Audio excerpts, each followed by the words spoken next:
ಎಲ್ಲರಿಗೂ ನಮಸ್ಕಾರ. ಇದು ಸುದ್ದಿ ವಿಶ್ಲೇಷಣೆ. ನಾನು ಶಶಿಧರ್ ಭಟ್. ಎಂದಿರಂತೆ ಈ ಸಂಜೆ ಕೂಡ ಹಾಜರಾಗಿದ್ದೇನೆ. ಇದು ನನ್ನ ಡಿಜಿಟಲ್ ವಾಹಿನಿ. ಇದನ್ನು ಲೈಕ್ ಮಾಡಿ, ಸಬ್ಸ್ಕ್ರೈಬ್ ಮಾಡಿ, ಹಾಗೆಯೇ ಬೆಲ್ ಐಕಾನನ್ನು ಪ್ರೆಸ್ ಮಾಡೋದಕ್ಕೆ ಮರಿಬೇಡಿ. ಸಾಧ್ಯ ಆದರೆ ಸಹಾಯ ಮಾಡಿ. ನನ್ನ ಸ್ವತಂತ್ರ ಪತ್ರಿಕೋದ್ಯಮಕ್ಕೆ ತಮ್ಮ ಕೃಪಾಶೀರ್ವಾದ ಎಂದಿನಂತೆ ಇರಲಿ. ಒಂದು ಅಂಕ ಮುಗಿದಿದೆ. ಲೋಕಸಭೆಯಲ್ಲಿ ಪ್ರಧಾನಿ ನರೇಂದ್ರ ಮೋದಿಯವರ ಸರ್ಕಾರದ ವಿರುದ್ಧ ಮಂಡಿಸಲಾಗಿದ್ದ ಅವಿಶ್ವಾಸ ನಿರ್ಣಯ ಬಿದ್ದು ಹೋಗಿದೆ. ಇದು ಅನಿರೀಕ್ಷಿತ ಅಲ್ಲ, ನಿರೀಕ್ಷಿತವೇ. ಏಕೆಂದರೆ ಸದನದಲ್ಲಿ NDAಗೆ ಅಭೂತಪೂರ್ವವಾದ ಒಂದು ಬೆಂಬಲ ಇದೆ. ಆದರೆ ಇದರ ಉದ್ದೇಶ ಏನಿತ್ತು, ಆ ಉದ್ದೇಶ ಈಡೇರಿದೆ ಅಂತ. ಒಂದು ಉದ್ದೇಶ ಮಾತ್ರ ಈಡೇರಿದೆ, ಅದು ಪ್ರಧಾನಿಯವರನ್ನು ಸದನಕ್ಕೆ ಕರೆಸಿದ್ದು. ಸೊ ಅದು ಒಂದೇ ಸಾಧನೆ ಅಂತ ನನಗೆ ಅನಿಸುತ್ತೆ. ಉಳಿದಂತೆ ಪ್ರಧಾನಿಯವರು ಸುಮಾರು 2 ಗಂಟೆಗೂ ಹೆಚ್ಚು ಕಾಲ ಲೋಕಸಭೆಯಲ್ಲಿ ಮಾತನಾಡಿದರು. ಈ 2 ಗಂಟೆಗೂ ಹೆಚ್ಚು ಅವಧಿಯಲ್ಲಿ ಅವರು ಮಣಿಪುರದ ವಿಚಾರವನ್ನು ಪ್ರಸ್ತಾಪ ಮಾಡಿದ್ದು ಸುಮಾರು 2 ನಿಮಿಷಗಳ ಅವಧಿಗೆ ಮಾತ್ರ. ಉಳಿದಂತೆ ಈಶಾನ್ಯ ರಾಜ್ಯಗಳಿಗೆ ಸಂಬಂಧಪಟ್ಟ ಹಾಗೆ ಸುಮಾರು 10 ನಿಮಿಷಗಳ ಕಾಲ ಪ್ರಧಾನಿ ಮಾತಾಡಿದರು. ಉಳಿದಂತೆ ಈ ಒಂದು ಅವಕಾಶವನ್ನು ಚುನಾವಣಾ ಪ್ರಚಾರಕ್ಕೆ ಬಳಸಿಕೊಂಡರು ಪ್ರಧಾನಿ ನರೇಂದ್ರ ಮೋದಿ. ಒಂದು, ಪ್ರತಿಪಕ್ಷಗಳ ಮೇಲೆ, NDA ಮೇಲೆ ಅವರು ನಡೆಸಿದ ವಾಗ್ದಾಳಿ. NDA ಅಲ್ಲ, ಅದು ಇಂಡಿಯಾದ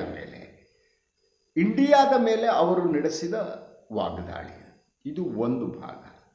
ಆದರೆ ಅವರ ಸುಮಾರು 2 ಗಂಟೆಗೂ ಹೆಚ್ಚು ಅವಧಿಯಲ್ಲಿ ಅವರು ಕಾಂಗ್ರೆಸ್ಸನ್ನು ಟಾರ್ಗೆಟ್ ಮಾಡಿದರು. ಅವರು ಕಾಂಗ್ರೆಸ್ ಮೇಲೆ ಮಾಡಿದ ಆರೋಪಗಳಲ್ಲಿ ವಿಶೇಷ ಇರಲಿಲ್ಲ. ಬಹುಮಟ್ಟಿಗೆ ಅವರು ಯಾವ ಮಾತನ್ನು ಈ ಮೊದಲು ಹೇಳ್ತಾ ಇದ್ದಾರೋ ಅದನ್ನೇ ಹೇಳಿದರು. ಆದರೆ ಇಂಡಿಯಾದ ಏನು ಒಂದು ಟೀಮ್ ಇದೆ, ಅದರ ಒಳಗಡೆ ಒಡಕನ್ನು ಮೂಡಿಸುವುದು ಸಾಧ್ಯನಾ ಅನ್ನುವ ಯತ್ನವನ್ನು ಮಾಡಿದರು. ಕಾಂಗ್ರೆಸ್ ವಿರುದ್ಧ ಅವರು ಬೇರೆ ಪಕ್ಷಗಳು ಏನಿವೆ ಇಂಡಿಯಾದಲ್ಲಿ ಅವರನ್ನು ಎತ್ತಿ ಕಟ್ಟುವ ಕೆಲಸವನ್ನು ಮಾಡಿದರು. ಸೊ ಕಾಂಗ್ರೆಸ್ ಎಲ್ಲೆಲ್ಲಿ ಈ ನಾಶ ಆಗಿದೆ ಅನ್ನುವುದರಲ್ಲಿ ಲಿಸ್ಟನ್ನು ಕೊಟ್ಟರು.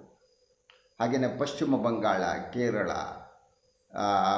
ಉತ್ತರ ಪ್ರದೇಶ ಎಲ್ಲೆಲ್ಲಿ ಕಾಂಗ್ರೆಸ್ ಚುನಾವಣೆಯನ್ನು ಜಯಿಸ್ತಾ ಇಲ್ವೋ, ಸೋಲ್ತಾ ಇಲ್ವೋ ಅದರ ಪಟ್ಟಿಗಳನ್ನು ಮಾಡ್ತಾ ಕಾಂಗ್ರೆಸ್ ಮೇಲೆ ಅವರು ವಾಗ್ದಾಳಿ ಮಾಡಿದರು. ರಾಹುಲ್ ಗಾಂಧಿಯವರ ಭಾಷಣಕ್ಕೆ ಸಂಬಂಧಪಟ್ಟ ಹಾಗೆ 1-2 ವಿಚಾರಗಳನ್ನು ಮಾತ್ರ ಅವರು ಇಂಡೈರೆಕ್ಟ್ಲಿ ಪ್ರಸ್ತಾಪ ಮಾಡಿದರು. ಉಳಿದಂತೆ ಅದು ಚುನಾವಣಾ ಸಭೆಯಾಗಿ ಪರಿವರ್ತನೆ ಆಯಿತು. ಸೊ ನೀವು ಅವರು ಸುಮಾರು 3/4 ಭಾಗ ಮಾತನಾಡುವ ಹೊತ್ತಿಗೆ ಅವರ ಭಾಷಣದ ಗುರಿ, ದಾರಿ ಎಲ್ಲವೂ ಕೂಡ ಇಂಡಿಯಾ ಮಿತ್ರ ಪಕ್ಷಗಳಿಗೆ ಅರಿವಾಗಿತ್ತು. ಆ ಕಾರಣಕ್ಕಾಗಿ ಅವರು ಸಭಾತ್ಯಾಗ ಮಾಡಲು ಹೊರಟೋದು. ಸುಮಾರು 20-25 ನಿಮಿಷಗಳ ಕಾಲ ಏನು BJP ಶಾಸಕಾಂಗ ಪಕ್ಷದ ಸಭೆನೋ, NDA ಮಿತ್ರಪಕ್ಷಗಳ ಸಭೆನೋ ಅಥವಾ ಸಾರ್ವಜನಿಕ ಸಭೆನೋ ಅನ್ನುವ ರೀತಿ ಪ್ರಧಾನಿ ಮಾತನಾಡಿದರು. ಯೂಶ್ವಲಿ ಇದೊಂದು ಅಪರೂಪದ ಘಟನೆ. ಭಾರತೀಯ ಸಂಸದೀಯ ಪರಂಪರೆಯಲ್ಲಿ ಆಡಳಿತ ಮತ್ತು ಪ್ರತಿಪಕ್ಷಗಳ ನಡುವೆ ತೀವ್ರವಾದ ಮಾತಿನ ಚಕಮಕಿ ನಡೆದಿದೆ. ಆದರೆ ಪರಸ್ಪರ ಗೌರವಕ್ಕೆ ಎಂದೂ ಕೂಡ ಚ್ಯುತಿ ಬಂದಿರಲಿಲ್ಲ. ಬಹುತೇಕ ಪ್ರಧಾನಿಗಳು ಪ್ರತಿಪಕ್ಷಗಳನ್ನು ತುಂಬ ಗಂಭೀರವಾಗಿ ಪರಿಗಣಿಸ್ತಾ ಇದ್ದರು. ಅದು ನೆಹರು ಕಾಲದಿಂದ. ನೆಹರು ವಾಜಪೇಯಿ ನಡುವಿನ ಮಾತಿನ ಚಕಮಕಿಗಳು ಪ್ರಾರಂಭದಲ್ಲಿ ಅದು ಕೂಡ ದಾಖಲಾಗಿದೆ. ಅದಾದ ಮೇಲೆ ನೆಹರು ಮತ್ತು ರಾಮ್ ಮನೋಹರ್ ಲೋಹಿಯಾ ಅವರ ನಡುವಿನ ಮಾತಿನ ಚಕಮಕಿಗಳು. ಸೊ ಪ್ರತಿಯೊಂದು ದಾಖಲಾಗಿ, ಆದರೆ ಪರಸ್ಪರ ಗೌರವಕ್ಕೆ ಎಂದು ಕೊರತೆ ಆಗಿರಲಿಲ್ಲ. ಬಹುತೇಕ ಪ್ರಧಾನಿಗಳು ಲಾರ್ಜ್ ಹಾರ್ಟೆಡ್ ಆಗಿರ್ತಾ ಇದ್ದರು. ಅವರು ರಾಜಕೀಯ ಲಾಭವನ್ನು ಮೀರಿ ಮಾತನಾಡ್ತಾ ಇದ್ರು. ಅಂದರೆ ನಮಗೆ ಗೊತ್ತಿರಬೇಕಾದ ಅಂಶ ಅಂದರೆ ಒಂದು ಸಾರ್ವಜನಿಕ ಭಾಷಣಕ್ಕೂ ಸಂಸತ್ತಿನ ಒಳಗಡೆ ಮಾತನಾಡುವುದಕ್ಕೂ ಇರುವ ವ್ಯತ್ಯಾಸ. ಸಾರ್ವಜನಿಕ ಭಾಷಣಗಳೇನಿರ್ತವೆ ಅದು ಸಾಧಾರಣವಾಗಿ ಜನರನ್ನು ಆಕರ್ಷಿಸುವುದಕ್ಕಾಗಿ ಮಾಡುವ ಭಾಷಣಗಳು. ಈ ಭಾಷಣಗಳಲ್ಲಿ ಸತ್ಯಕ್ಕಿಂತ ಹೆಚ್ಚು ಜನರನ್ನು ಆಕರ್ಷಿಸುವ ಅಂಶಗಳು ಜಾಸ್ತಿ ಇರ್ತವೆ. ಹಾಗೆಯೇ ತಮ್ಮ ವಿರೋಧಿ ಪಕ್ಷಗಳನ್ನು ಮಣಿಸುವ ಒಂದು ಯತ್ನ ಇರುತ್ತೆ. ಸಂಸತ್ತಿನಲ್ಲಿ ಹಾಗಲ್ಲ. ಸಂಸತ್ತಿನಲ್ಲಿ ಪ್ರತಿಯೊಂದು ದಾಖಲೆಗೆ ಹೋಗುವುದರಿಂದ ಪ್ರತಿಪಕ್ಷಗಳು ಯಾವ್ಯಾವ ವಿಚಾರಗಳನ್ನು ಪ್ರಸ್ತಾಪ ಮಾಡಿವೆ ಆ ವಿಚಾರಗಳಿಗೆ ಉತ್ತರ ಕೊಡಬೇಕಾದ್ದು ಅದು ದಾಖಲೆಗೆ ಹೋಗುತ್ತೆ. ಆದರೆ ಇದು ಹೇಗೆ ಕೊನೆಗೆ ಪರಿವರ್ತನೆಗೊಂಡಿತ್ತು ಅಂತಂದರೆ, ಮೋದಿಯವರು ಸಾರ್ವಜನಿಕ ಭಾಷಣಗಳು ಯೂಸುವಲಿ ಒಂದು ಟ್ಯಾಕ್ಟನ್ನು ಬಳಸ್ತಾರೆ. ಅವರು ಅದೇನಂದ್ರೆ ಅವ್ರು ಪ್ರಶ್ನೆ ಕೇಳ್ತಾರೆ, ಸೇರಿದ ಜನ ಅದಕ್ಕೆ ಉತ್ತರ ಕೊಡಬೇಕು. ಆ ಉತ್ತರ ಪಡೆಯುವುದಕ್ಕೆ ಆ ಪ್ರಶ್ನೆಯನ್ನು ಅವರು ರಿಪೀಟ್ ಮಾಡ್ತಾ ಇರ್ತಾರೆ. ಸಂಸತ್ತಿನಲ್ಲಿ ಅವರು ಮಾಡಿದ್ದು ಅದೇ ಕೆಲಸ ಇವತ್ತು. ಸೊ ಅವರು ಪ್ರಶ್ನೆ ಕೇಳೋದು, BJP ಸದಸ್ಯರು ಮೇಜು ಕುಟ್ಟಿ ಅದಕ್ಕೆ ಉತ್ತರ ಕೊಡೋದು. ಹಲವು ವಿಚಾರಗಳಲ್ಲ, ಅದನ್ನೆಲ್ಲ ವಿವರಿಸೋದಕ್ಕಿಲ್ಲ, ನನಗೆ ಸಮಯ ಇಲ್ಲ. ನೀವು ಅವರ ಭಾಷಣವನ್ನು ಇನ್ನೊಂದು ಸಲ ಕೇಳಿದರೆ ಅರ್ಥ ಆಗುತ್ತೆ. ಸೊ ಅವರು ಇವತ್ತು ಮಾಡಿರುವ ಬಹಳ ಪ್ರಮುಖವಾದ ಒಂದು ಕೆಲಸ ಅಂದರೆ, ನಾನು ಕೆಲವು ಅಂಶಗಳ ಬಗ್ಗೆ ಹೇಳ್ತೀನಿ. ಫಸ್ಟ್ ಅವರು indirectly directly and indirectly both he defended Manipur government. ಮತ್ತು ಮಣಿಪುರದ ಸರ್ಕಾರ ಏನಿದೆ ಆ ಸರ್ಕಾರ ಮುಂದುವರಿಯುತ್ತೆ ಅನ್ನುವ ಸೂಚನೆಯನ್ನು, ಮುಖ್ಯಮಂತ್ರಿಯನ್ನು ಬದಲು ಮಾಡುವ ಪ್ರಶ್ನೆ ಇಲ್ಲ ಅನ್ನೋದನ್ನು ಅವರು ಇಂಡೈರೆಕ್ಟ್ಲಿ ಹೇಳಿದರು. ಹಾಗೂ ಮಣಿಪುರದಲ್ಲಿ 3 ತಿಂಗಳಿಂದ ನಡೆದ ಹಿಂಸಾಚಾರಗಳೇನಿವೆ ಆ ಹಿಂಸಾಚಾರದ ಹೊಣೆಗಾರಿಕೆಯನ್ನು ರಾಜ್ಯ ಸರ್ಕಾರವಾಗಲಿ ಅಥವಾ ಡಬಲ್ ಇಂಜಿನ್ ಕೇಂದ್ರ ಸರ್ಕಾರವಾಗಲಿ ವಹಿಸಿಕೊಳ್ಳುವುದಿಲ್ಲ ಅನ್ನೋದನ್ನು ಸ್ಪಷ್ಟಪಡಿಸಿದರು. ಮಧ್ಯದಲ್ಲಿ ನ್ಯಾಯಾಲಯದ ವಿಚಾರ ಒಂದು ಸಣ್ಣ ಲೈನ್ ಅವ್ರು ಮಾತಾಡಿದರು.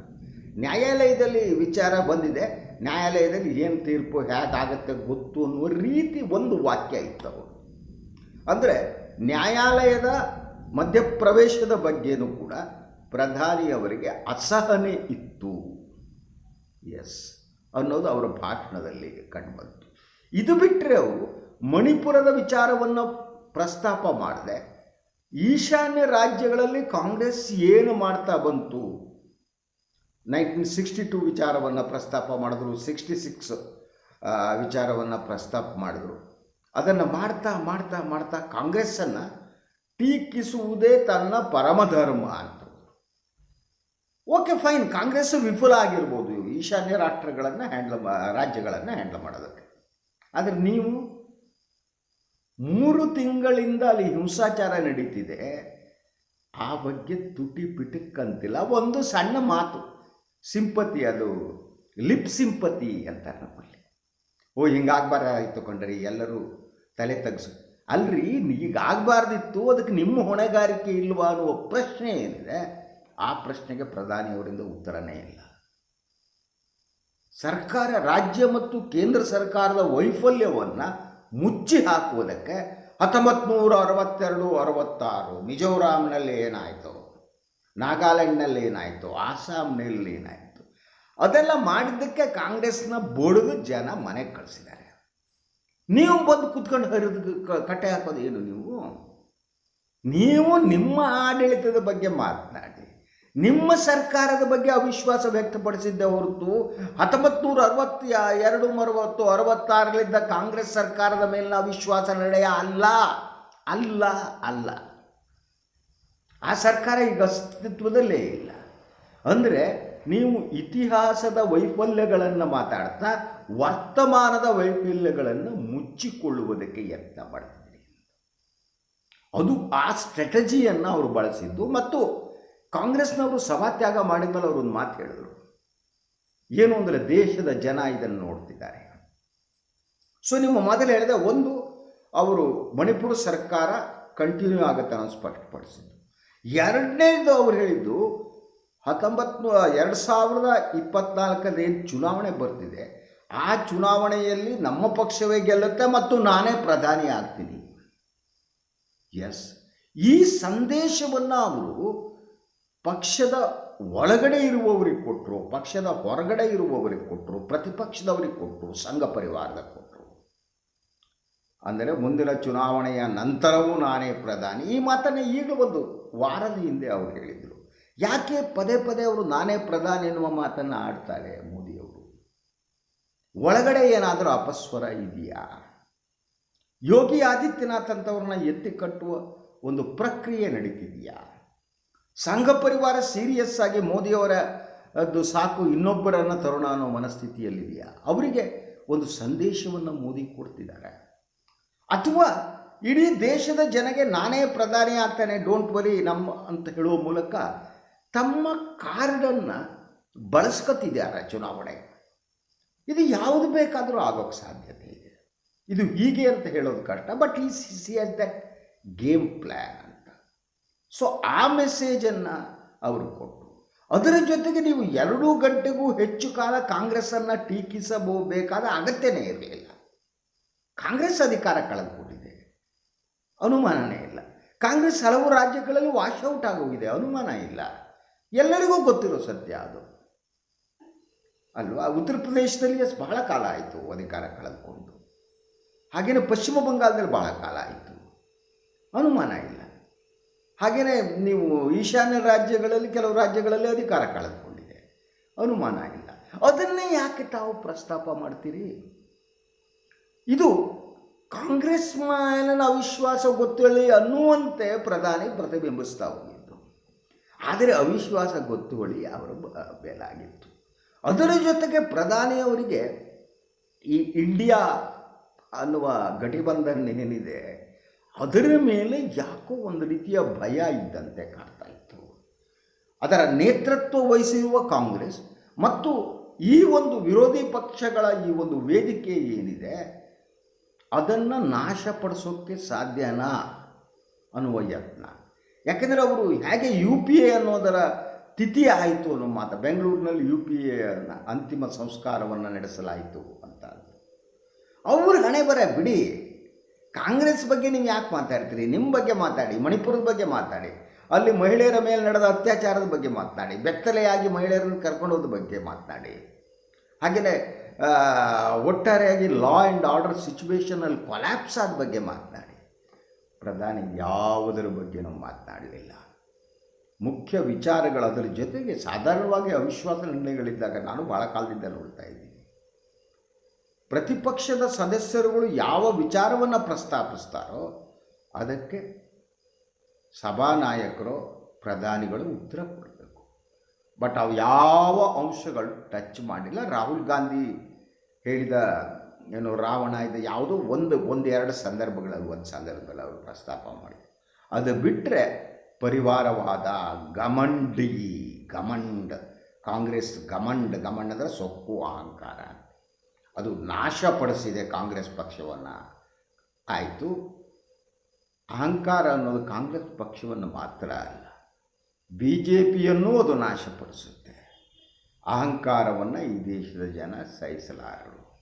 ಆದ್ದರಿಂದ ಆದರೆ ಇಡೀ 2 ಗಂಟೆಯ ಭಾಷಣದಲ್ಲಿ ಪ್ರಧಾನಿ ತಮಗೂ ಅಹಂಕಾರ ಬಂದಿದೆ ಅನ್ನೋದನ್ನು ತೋರಿಸ್ಕೊಟ್ರು. ಪ್ರತಿಪಕ್ಷಗಳನ್ನು ನಾನು ಲಕ್ಷ್ಯಕ್ಕೆ ತೆಗೆದುಕೊಳ್ಳುವುದಿಲ್ಲ ಅನ್ನೋದನ್ನು ಸ್ಪಷ್ಟಪಡಿಸಿದ್ರು.